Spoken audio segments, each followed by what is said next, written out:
Friends నమస్తే అండి. Welcome to my channel. ఈరోజు మన రెసిపీ పిల్లలు ఇంట్లోనే ఉంటున్నారు కదండీ! వాళ్ళకి ఇలా 15 రోజులు నిలవుండేటువంటి స్నాక్స్ మన చేత్తోనే చేసి పెట్టామనుకోండి, హాయిగా తింటూ ఈ సమ్మర్‌ని బాగా ఎంజాయ్ చేస్తారు కదా!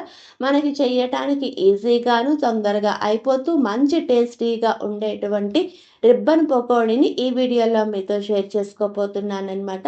ఒక వెడల్పాటి ప్లేట్ పెట్టుకొని, దానిలో జల్లెడ పెట్టుకొని 3 కప్పుల బియ్యప్పిండి, ఒక కప్పు శనగపిండి వేసుకొని జల్లించుకోవాలండి. ఇలా జల్లించుకోవటం వల్ల మనం చేసుకునేటువంటి రిబ్బన్ పకోడీ అన్నది బాగా గుల్లగా వస్తుందనమాట.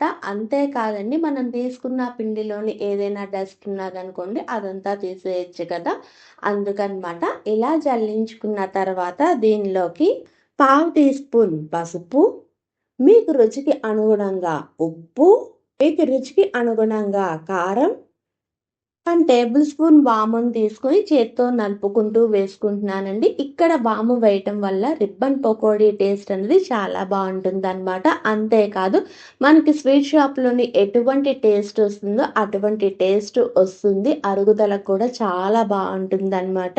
వేసుకున్న అన్ని ఇంగ్రీడియెంట్స్ బాగా కలిసేటట్టు కలుపుకోవాలి. ఇలా కలుపుకున్న తరువాత దీనిలోకి పావు కప్పు రూమ్ టెంపరేచర్‌లో ఉన్నటువంటి బటర్ అంతా వేసుకొని ఈ పిండి మొత్తానికి బాగా కలిసేటట్టు కలుపుకోవాలండి. ఇన్ కేస్ బటర్ అన్నది వెయ్యలేదు అనుకోండి, దీనిలోకి బాగా కాగపెట్టినటువంటి 2 టేబుల్ స్పూన్ ఆయిల్‌ని వేసుకొని పిండి మొత్తానికి బాగా కలిసేటట్టు కలుపుకోండి. ఇలా కలుపుకోవటం వల్ల బటర్ వేసి ఎలా ఉంటాయో అలాగే గుల్లగా వస్తాయన్నమాట. బటర్ అన్నది పిండి మొత్తానికి పట్టించుకున్న తర్వాత దీనిలోకి మనం కొంచెం పిండి అన్నది మాత్రమే తీసుకొని చన్నీళ్ళు పోసుకుంటూ పిండి మొత్తాన్ని మనకి చపాతీ పిండిలా కాకుండా కొంచెం సాఫ్ట్‌గా ఉండే విధంగా కలుపుకోవాలన్నమాట.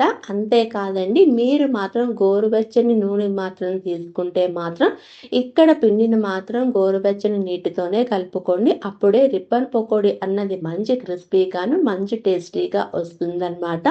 ఇలా పిండన్నది కలుపుకున్న తర్వాత రిబ్బన్ పకోడీ వేసుకున్నటువంటి ప్లేట్ చూపిస్తున్నాను చూడండి. ఇదనమాట. దీన్నైతే మన జంతికల మౌల్డ్‌లోకి పెట్టుకొని దీని లోపల కొంచెం ఆయిల్ అన్నది అప్లై చేసుకొని మనం కలుపుకున్నటువంటి పిండి ముద్దని దానిలోకి ఎంత పడుతుందో అంతవరకు పెట్టుకొని క్యాప్ అన్నది క్లోజ్ చేసుకోవాలన్నమాట.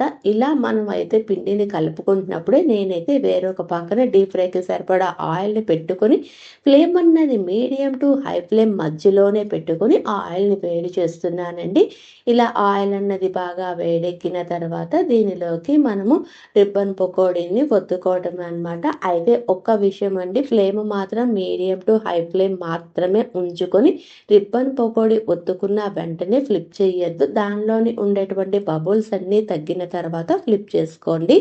అంతేకాదండి, ఫ్లేమ్ అన్నది హై ఫ్లేమ్‌లో పెట్టారనుకోండి, పైకన్నది మంచి కలర్ వచ్చేస్తుంది. వేగిపోయింది కదా అని తీసేస్తాము. లోపలేమో పిండి పిండిగా ఉంటుందన్నమాట. అదే లో ఫ్లేమ్‌లో పెట్టి వేయించుకున్నారనుకోండి, అవి చాలా గట్టిగా వస్తాయన్నమాట. టేస్ట్ అన్నది అంత బాగోదు. పర్ఫెక్ట్‌గా రావన్నమాట. అంతేనండి. ఇలా మిగిలిన పిండంతా కలుపుకొని ఆకు పకోడీ వేసుకోవటమే అన్నమాట. ఆకు పకోడీ అన్నా, రిబ్బన్ పకోడీ అన్నా ఒకటేనండి. మీకు కానీ ఈ వీడియో నచ్చితే please like, share and subscribe. Thanks for watching.